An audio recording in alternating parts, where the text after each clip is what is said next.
OVNIs confrontam soldados durante a guerra. OVNIs confrontaram soldados durante a guerra, diz ex-oficial da Força Aérea dos Estados Unidos. O público raramente ouve histórias sobre o contato entre militares e aeronaves misteriosas, especialmente durante a guerra. No entanto, à medida que o tempo passa, histórias sobre objetos voadores não identificados, OVNIs, escondidas atrás da papelada secreta, começam a vir à tona.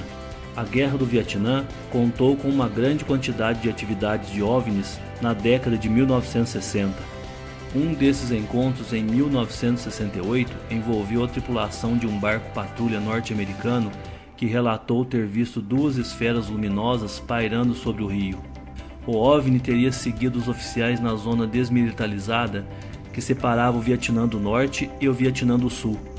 A tripulação a bordo do barco patrulha relatou, segundos mais tarde, ter visto os OVNIs sobre o primeiro barco e um flash de luz seguido por uma explosão que destruiu completamente o barco. Estes relatórios do Vietnã incluem o avistamento de um objeto voador não identificado que apareceu à tripulação. Os militares estavam interessados neles, nos OVNIs, por suas capacidades muito acima de qualquer coisa já vista.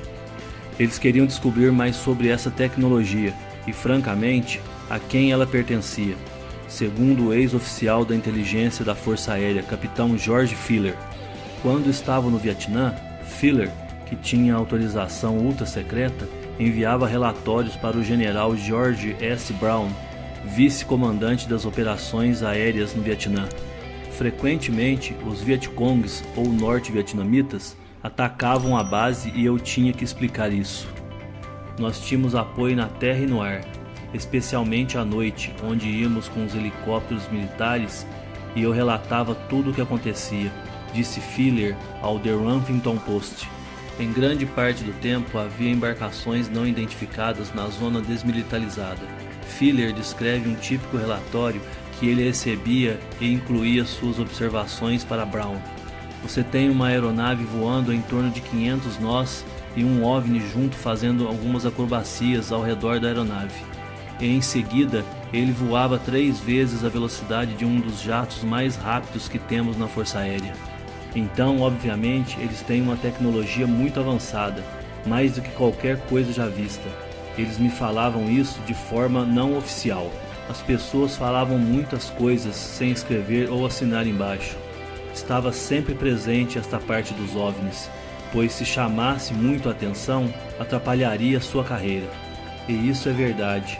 Hoje mesmo com pilotos comerciais, eu também ouvi isso de quem serviu no Afeganistão.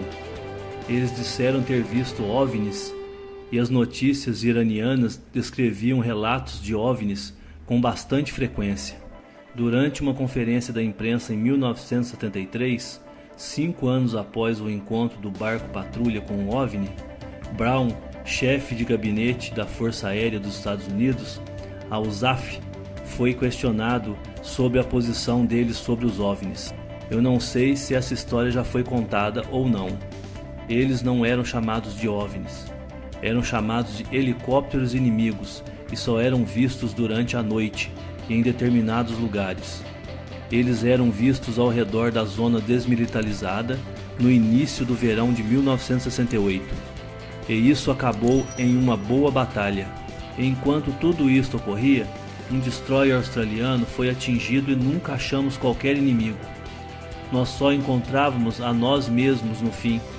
Ainda assim disparamos e não havia nenhum inimigo ali, mas nós reagimos. Sempre após anoitecer, a mesma coisa acontecia em Pleiku, nas Terras Altas, em 1969.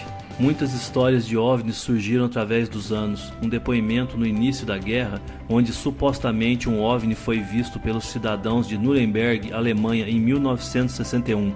Em uma manhã de abril, a Gazeta de Nuremberg descreveu uma batalha aérea entre grandes formas cilíndricas, onde surgiam esferas pretas, vermelhas, laranjas, azuis e brancas, que eram lançadas de um lado a outro, todas lutando umas contra as outras.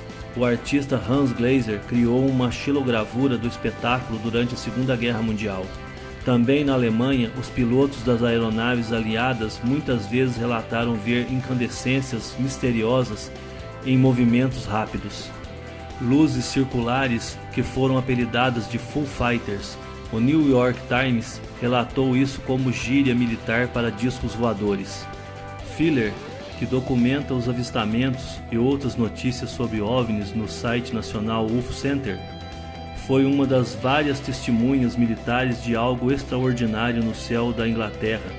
Era 1962 e ele era o navegador de um avião de reabastecimento. Nós estávamos sobre o Mar do Norte quando o controle aéreo de Londres ligou e perguntou se estaríamos dispostos a interceptar um objeto não identificado que estava sobre Oxford, na região de Stonehenge. Nós tínhamos acabado a nossa missão de reabastecimento. Então dissemos que sim, e eles limparam todo o tráfego aéreo próximo de nós e nos deram prioridade para descermos na direção do OVNI. Tudo que eles tinham era um retorno muito grande no radar, mas era muito maior do que um avião normal. Filler recordou como o alcance do seu radar indicava que o OVNI era tão grande como a enorme ponte Firth of Forth, na Escócia, que ele e sua equipe usavam como referência de navegação regularmente.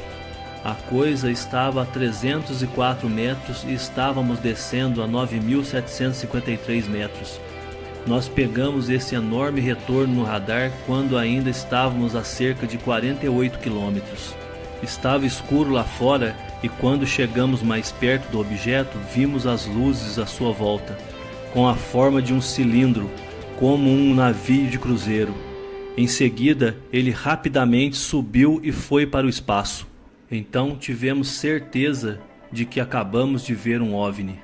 Filler também disse ao HuffPost que ele ouviu os controladores de tráfego aéreo afirmarem que eles eram orientados a desviar as aeronaves para longe dos OVNIs e negar a sua existência em qualquer situação. Eu acho que eles querem que toda essa situação acabe. E eu acho que essa política vem do controle de segurança nacional. E eles estão no mais alto nível. Parece engraçado, mas os presidentes nem sempre sabem o que o seu Conselho de Segurança Nacional está fazendo. Um deles, segurem-se, é um homem que alega ter estado na Marinha. Espere. E disse ter ficado em Marte por vários anos. É isso mesmo, o planeta vermelho, Marte. Ele descrevera como fez parte de uma força militar fora do planeta. Não vamos julgar, ainda. Há também a história de um sargento aposentado do exército que disse ter sido designado para verificar a queda de um OVNI. E casos de resgates que ambos as naves e corpos de ETs foram supostamente recuperados. Alguns mortos, outros vivos. Caso você esteja se perguntando, o Hangar 1 é um hangar de verdade, onde a MUFON Mutual UFO Network por muito tempo armazenou todos os seus arquivos. Em certo momento, todos os arquivos da organização foram guardados neste hangar, em algum lugar no meio do país.